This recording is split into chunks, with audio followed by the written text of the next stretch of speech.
Welcome into News 19 at noon. I'm Giselle Hood. We're following breaking news out of Minnesota where at least one person is injured after a shooting reportedly involving an ICE agent. Mac Marquette's murder trial has now been pushed back from this summer to September 21st. His defense attorney arguing in that hearing today that he will be out of the country for a conference in June. Lauren, I spoke with Huntsville Fire and Rescue just minutes ago here. They tell me one person currently displaced because of this fire, no injuries, which is fantastic news. Ronnie, you said earlier when everyone welcomed you in here that, you've been a little bit distracted. You've been busy keeping up with campaigning.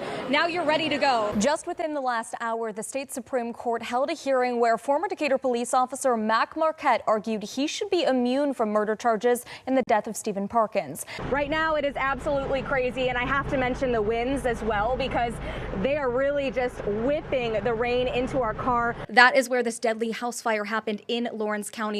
2 dead currently, 3 people still missing. Take a peek there at Hughes. It is just completely backing traffic up in the southbound lane there as well. So if you're heading along 72, watch out for that. The birds are singing, the sky is blue, and Randy and I are heavily caffeinated this morning.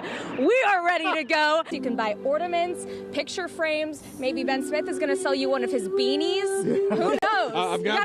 I've got more than one. 40 years of stories are in the shelves at Booklegger Used Books, and whether you're looking for something old or something new, chances are you'll find it here. Yes, go Max! Everyone cheer for Max! Yay! Woo! I made a special friend too. I want to introduce you to him. This is Mr. Kenneth. Kenneth, I said to you earlier, we are matching. What made you come out today?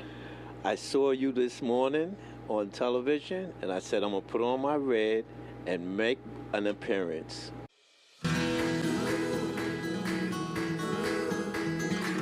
Through success and through hardship, a tight-knit school in South Huntsville remains resilient.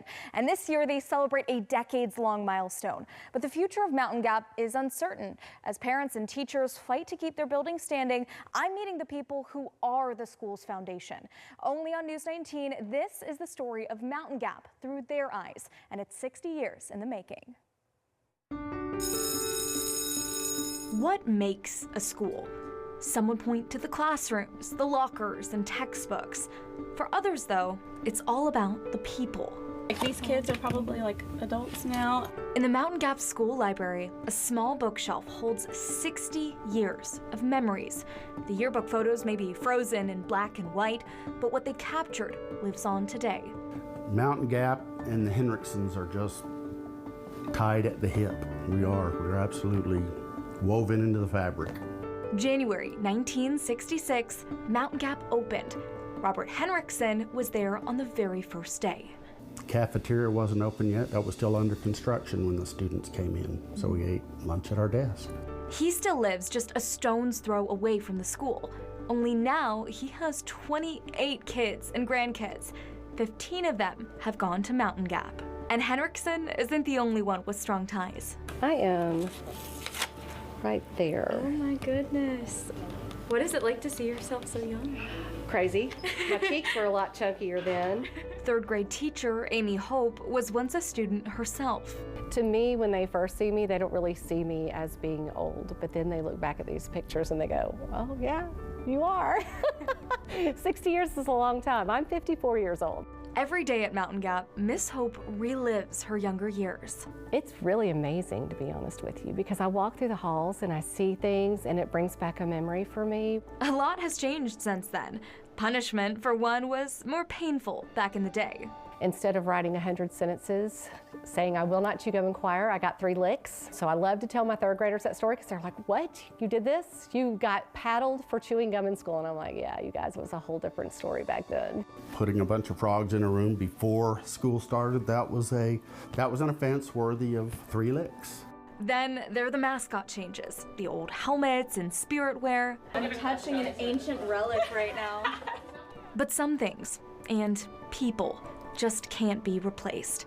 1st grade teacher Sayward Lowry has been in the same classroom for 17 years. I'm biased. This is one of my favorite traditions at Mountain Gap. Mrs. Lowry says it's been nothing short of an honor. I mean, I've got on my wall my classes throughout the years, and I always keep a class picture because those will forever, I'm going to get emotional, those will forever be my children. And seeing them come back now, and some of them have their own children now, which feels so surreal, but seeing them and getting to be a part of that, like, it's priceless to me, like it really is. Still, Mountain Gap is no stranger to loss, and some children are gone too soon. Last August, a car hit and killed 8th grader Cal Fox while riding his bicycle. Cal's death had the power to shake a community to its core. But Mountain Gap isn't just any school. We're going to get through this together, and we do. And it just helps to make us stronger and more connected as a community. A lot of people think 6-year-olds have it easy, they're kids. Children can have as much or more of a difficult time than adults because they can be in the same situations, the bad situations, and not have the mental reasoning to understand what's going on around them. So tell them that I love them when they may not hear that the rest of the day, or tell them that they can do anything they put their mind to. That's the best thing I could ever do with my life. Loss comes in many forms. Rezoning in the Huntsville City Schools District could see both Mountain Gap campuses shut by 2032. It's a hotly debated topic, one tied up with so much emotion and history. I think it's going to be a really big impact on our students that maybe we just don't see yet. It's sad because I put, my entire career into this building, and more importantly than the building, what's inside of it, the children, the other professionals, the parents, the PTA, the families, the community support. What else do the roots do in the ground? Keep it from doing something. Falling over. No matter what the future holds for Mountain Gap, generations are watching and waiting to cheer these students on. Monday through Friday are my greatest days. Getting to see these children, I can be having the worst morning in the world. Something can be going totally wrong, and I'll walk in the door, and their hugs and their love and their energy is just infectious. I think that Mountain Gap is a great place to be. Whether Mountain Gap is here, whether it is combined a little bit down the road, it's still going to be a great place to be. The building is not the school, and that may sound weird, but the children, the teachers, the parents, the community make up what this school is, and that will go with them wherever we are.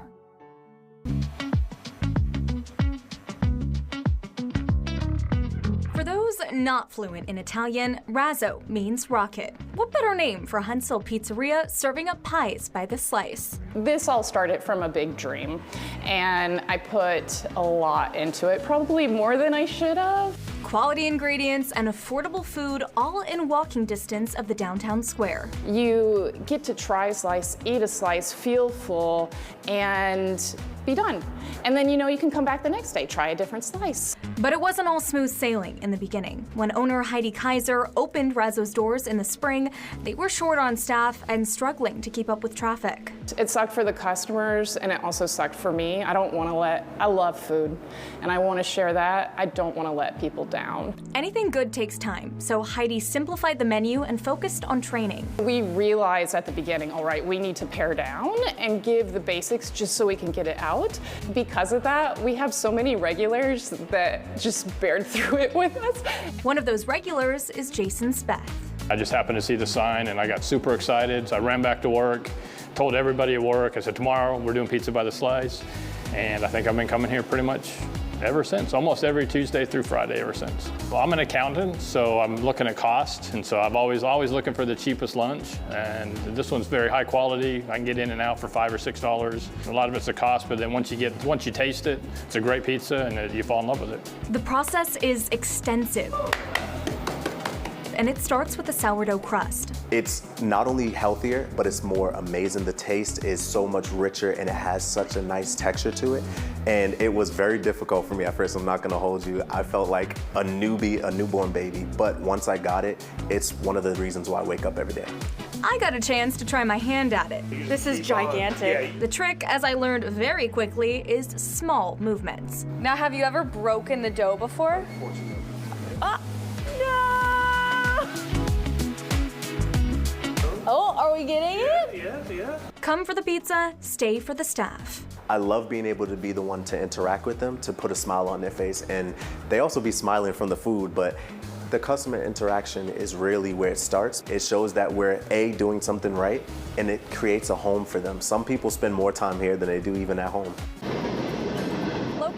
right next to the train tracks in historic downtown Madison, Main Street Cafe has a history of its own. Let's check it out.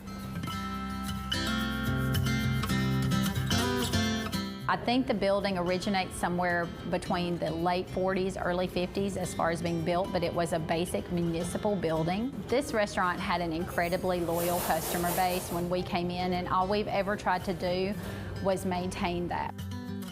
I have a group of ladies that are former tennis players. One I still play tennis with. They're 80 and 90 years old. The oldest one is 97, and this is our go-to restaurant.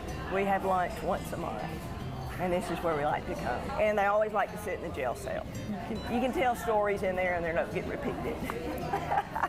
There have been many, many, many customers who have come in here and said they spent a night in jail here when they were teenagers. We have a lot of regulars. We have a lot of customers that we know by name. We have a lot of customers, the moment they walk in, we give them hugs. It's probably the best feeling in the world. It kind of feels like they joined a little bit of the Main Street family. I personally want people to feel like they're working with me, because a lot of times I'm working alongside them. You know, I'm in here, I'm sweeping, I'm mopping, I'm washing dishes, I'm picking up trash, I'm cleaning off tables.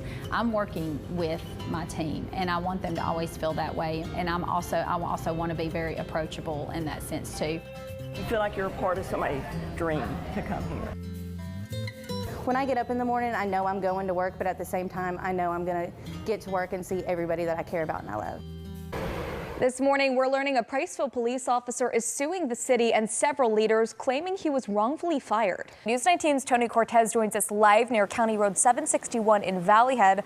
Tony, what's the latest and how are crews responding out there? Always better to stay home, especially days like today. But if you do have to be out and driving on the roads, remember to accelerate and brake slowly. You might be driving on a road that you think is safe and then get caught off guard by black ice. We are seeing some cloud cover out there at Big Spring Park, but a beautiful live look for us this morning, and temperatures feeling very nice as you wake up and get out the door. Some of that fall foliage as well. Unfortunately, we've been warning you all week. This is not sticking around for us. Let's check in with meteorologist Jessica Camuto. Jessica, Weather Authority tracking an impact day. What is the timeline for those storms tonight? You wouldn't think throwing rubber chickens off a roof would have a whole lot of historical significance, but as it turns out, Madison's Christmas Capers event is actually steeped in tradition. You know the worst thing about beignets, Ben, is when you accidentally inhale and all the powdered sugar goes up your nose. You don't know why they're both ducks. I know. I think the correlation is obvious here. I love a big twist yarn. Whatever that is. You know what I don't love? Price hikes on streaming services. Disney now raising the price of Disney Plus subscriptions again. If we did that here, though, we would probably have ice fish because we know it's icy out there and ice cold. fishing later this week. Good morning, everyone, and welcome into Day to Day with Mariah. I'm Giselle Hood. Our hostess with the mostest is on a little break this week, so I'm stepping into man this morning's show. You get that first audition, you get ready to step out on the stage, the judges' chairs are turned around. What was that experience like for you the first time singing in front of them? Oh, it was mind-blowing. I was so nervous going in. The Oxford Dictionary has revealed its 2025 word of the year. This year, it's rage bait. Are you familiar? I am not. Okay, well, I'm going to tell you what it is right now. Very pretentious group and their very pretentious professor, okay? There's a murder that's committed. Oh my God. In the school? Yes. Oh my God. Look at how many sticky tabs I have on the side, that's too. why I wanted to see. I see you've got things underlined in here, key points, and that's why I love when you come on here, because trust me, y'all, Giselle is not just giving us a book review. Homegirl is putting in the works.